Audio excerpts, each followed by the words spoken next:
നമസ്കാരം. ഇന്ന് മണിപ്പേച്ച് Malayalam YouTube channel നിങ്ങളൊക്കെ കാണുന്നതിൽ എനിക്ക് വളരെ സന്തോഷം. ഇന്ന് ഞായറാഴ്ചയാണ്. നിങ്ങളെ ചോദ്യത്തിന് ഉത്തരം പറയേണ്ട ദിവസമാണ്.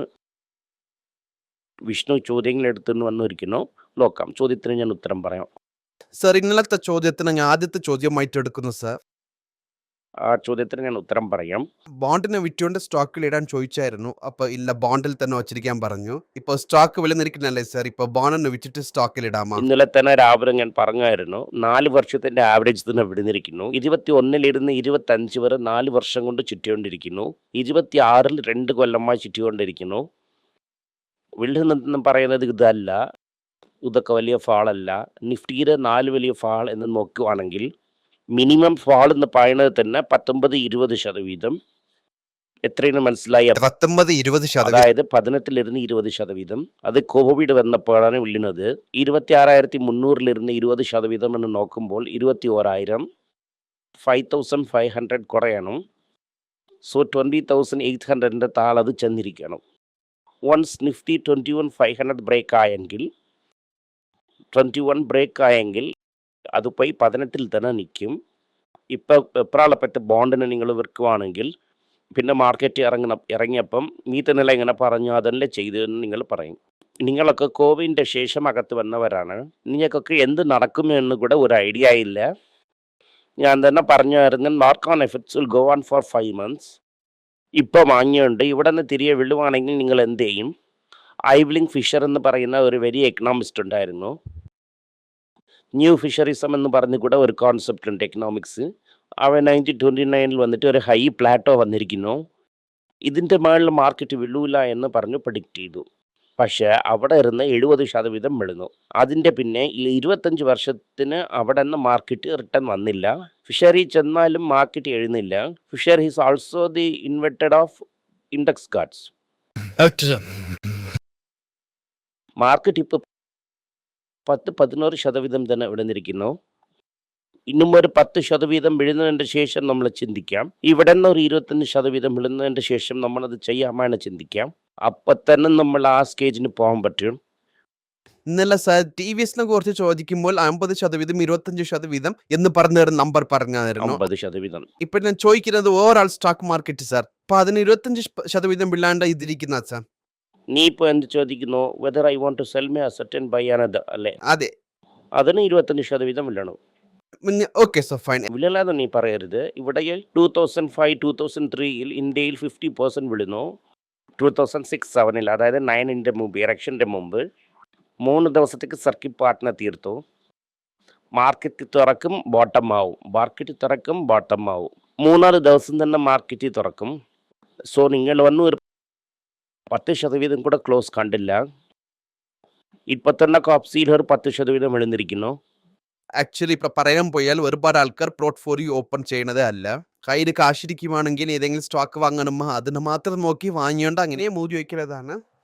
സർ, അടുത്തത് വന്നിട്ട് നിഫ്റ്റി ടു ഗോൾഡ് റേഷ്യോ എന്ന് പറയുമോ? മാറ്റി അത് പറഞ്ഞിട്ടിരിക്കുന്നു. In terms of gold Nifty is nowhere. Nifty to gold ratio വന്നിട്ട് 1.5 ഇരിക്കുന്നു. ഞാൻ വന്ന് ഏതെങ്കിലും ആർബിട്രിയെ 2 പോയിന്റ് എടുത്ത് സംസാരിക്കാം. ഞാൻ സിമ്പിളാ പറയാം. സെപ്റ്റംബർ 2024 26,000 ചെന്ന സമയം ഗോൾഡ് എവിടെയാണ് ഇരുന്നു? ഇന്ന് ഗോൾഡ് എവിടെ ഇരിക്കുന്നു? അപ്പോൾ in terms of gold Nifty എവിടെ ഇരിക്കുന്നു? അപ്പൊ ട്രംപ് വെളിയിലിരുന്നു, ഇപ്പൊ അകത്തിരിക്കുന്നത് സർ. അതൊക്കെ വിട് ബോസ്. നമ്മൾ കാശിട്ടു. ട്രംപിക്ക് മുന്നും നമുക്ക് കാശ് തരില്ല. 2024 26 മാർക്കറ്റ് പോയി. അപ്പോൾ ഗോൾഡ് എന്ത് റേറ്റിലാണ് ഇരുന്നത്? ഇന്ന് ഗോൾഡ് എന്ത് റേറ്റിലാണ് ഇരിക്കുന്നത്? അപ്പം നിഫ്റ്റി ഏത് റേഞ്ചിൽ ഇരിക്കണം? ഇൻവേഴ്സി പ്രൊപ്പോഷണൽ റേഞ്ചിൽ പറയുന്നത് സാർ. അതെ. അപ്പോൾ 50,000 എങ്കിലും ഇരിക്കണമല്ലേ സാർ? ഏത് സർ? സെപ്റ്റംബർ 2024 ഗോൾഡ് എന്ത് റേറ്റിന് നോക്ക്? 4,000, 5,000 ആയിരിക്കും സർ. 6,000 ആയിരിക്കും സർ. നീ കറക്റ്റ് നോക്ക്. അതിൽ ആ ഫസ്റ്റ് ടൈം 26,000 തൊടുന്ന സമയം എത്രയാണ് ഇരുന്നതെന്ന് നോക്ക്.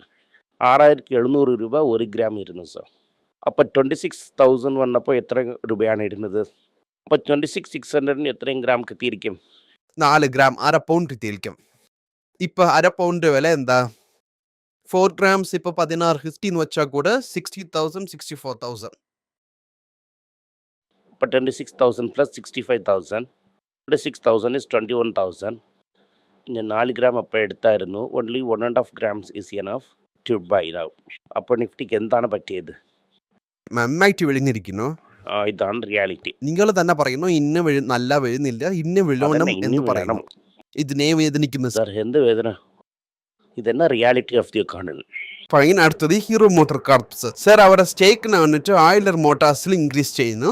ഓയിലർ മോട്ടാർ വന്നിട്ട് 3 wheeler and 4 wheeler combustion vehicle. അതന്നെ കമേഴ്ഷ്യൽ വൈറ്റ്. ഹീറോ മോട്ടാർ വന്ന് 2 വീലറിലെ സ്ട്രോങ് ഇരിക്കുന്നു.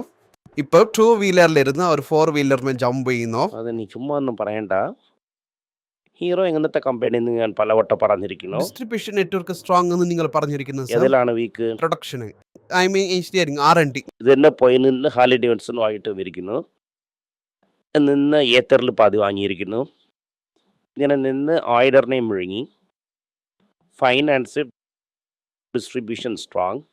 ഡിസ്ട്രിബ്യൂഷൻ എതിനാണെങ്കിലും വിറ്റുകൊണ്ട് പോകാം. അതന്നെ ഞാൻ ചോദിക്കുന്നത് സാർ. ഇനി കാരണം ടാറ്റ ഇതിന് ഒരു കോമ്പറ്റീറ്റീവ് ആയിട്ട് വരുമോ സാർ? പക്ഷെ അങ്ങനെ ഒന്നും വരുമില്ല. ഇത് ആർക്ക് പോട്ടിയാ വരുമെന്ന് ബജാജ് ആട്ടോ, മഹീന്ദ്രയുടെ 3 വീലർ വണ്ടി, ഇവർക്കൊക്കെ തന്നെ ഇത് പോട്ടിയായിട്ട് വരും. അവരുടെ മിനിമമേ ഏസ് ആണ് 1 ടൺ. ഇപ്പം തന്നെ 1/2 ടൺ. ഇവരെ എൻഡ് പോയിന്റ് തന്നെ അവരുടെ സ്റ്റാർട്ടിങ് പോയിന്റ്. ഇവരെ ചിക്കൻ ബിരിയാണി ഇട്ട് കഴിച്ചുകൊണ്ട് പോകും അവർ. അതങ്ങനെ ഒന്നും ഇല്ല. ഇത് റിയലായി ആർക്ക് തന്നെ പ്രശ്നമെന്നാൽ ടിയാഗോ, ബജാജ്, മഹീന്ദ്രയുടെ 3 വീലർ വണ്ടിക്കൊക്കെ ത്രെട്ടാണ്. ഇപ്പോൾ ആക്ടർ സെക്ടറിനെ കുറിച്ച് സാർ പറഞ്ഞ കാരണം ഇപ്പോൾ ലാസ്റ്റ് 1 വീക്കിൽ 10% മേളിൽ വീഴുന്ന ആട്ടോ സെക്ടർ സ്റ്റോക്കിനെ മാത്രം എടുത്തു വച്ചിരിക്കുന്നു. ഇറ്റ്സ് ബിക്കോസ് ഒരു ഇലക്ട്രിക് വെഹിക്കിൾ റെഗുലേഷൻ വരുന്നു എന്നാൽ റൈറ്റ് ഫ്രം 1 സ്റ്റാർട്ട് ചെയ്യുന്നത് പോലെ എന്ന് നമുക്ക് മനസ്സിലാക്കാമോ സാർ? 80s ആരടുത്ത് വലുതായിട്ട് കാറില്ല. അവിടെ 1 സ്റ്റാർട്ടായി ഇപ്പോൾ എല്ലാവരും കാർ വച്ചിരിക്കുന്ന ഒരു സിറ്റുവേഷൻ ആണ്. ഇലക്ട്രിക് വെഹിക്കിൾ എന്ന് പറയുമ്പോൾ ഇപ്പോൾ 1 സ്റ്റാർട്ട് ആവുന്നു. ഇതിൽ നിന്ന് ഒരു 20 വർഷം കഴിഞ്ഞ് ഇലക്ട്രിക് കാർ എന്ന് പറയുന്ന ഒരു സിറ്റുവേഷനിൽ ഏത് കമ്പനീസ് ഒക്കെ നല്ല വരേണ്ട ചാൻസ് ഉണ്ട്. അതായത് ഇപ്പോൾ ഇൻവെസ്റ്റ് ചെയ്ത് സാർ ഇതിൽ പറയുവാണെങ്കിൽ നല്ലൊരു ബെനിഫിറ്റ് ആയിരിക്കും. TVS വന്ന് ലാസ്റ്റ് 1 വീക്കിൽ 12% വിളുന്നിരിക്കുന്നു. ഇനിയും ഒരു 50% വിളുന്നതിന് ശേഷം നോക്കാം. Trend part 2. ഓക്കെ സാർ, 12% വിഴുന്നാലും ഇപ്പോൾ ഇത് എടുക്കേണ്ട ഇതിലിരുന്ന് ഒരു 50% അല്ലേ? Okay. Tata motor passenger vehicles 16% വന്നിരിക്കുന്നു ലാസ്റ്റ് 1 വീക്കിൽ. 1-2 എന്ന് നിങ്ങൾ കൺസിഡർ ചെയ്യാം. അടുത്തത് വന്നിട്ട് ഈഷർ മോട്ടോർ 12% വന്നിരിക്കുന്നു. കോസ്റ്റ്ലി എന്ന് തോന്നുന്നു.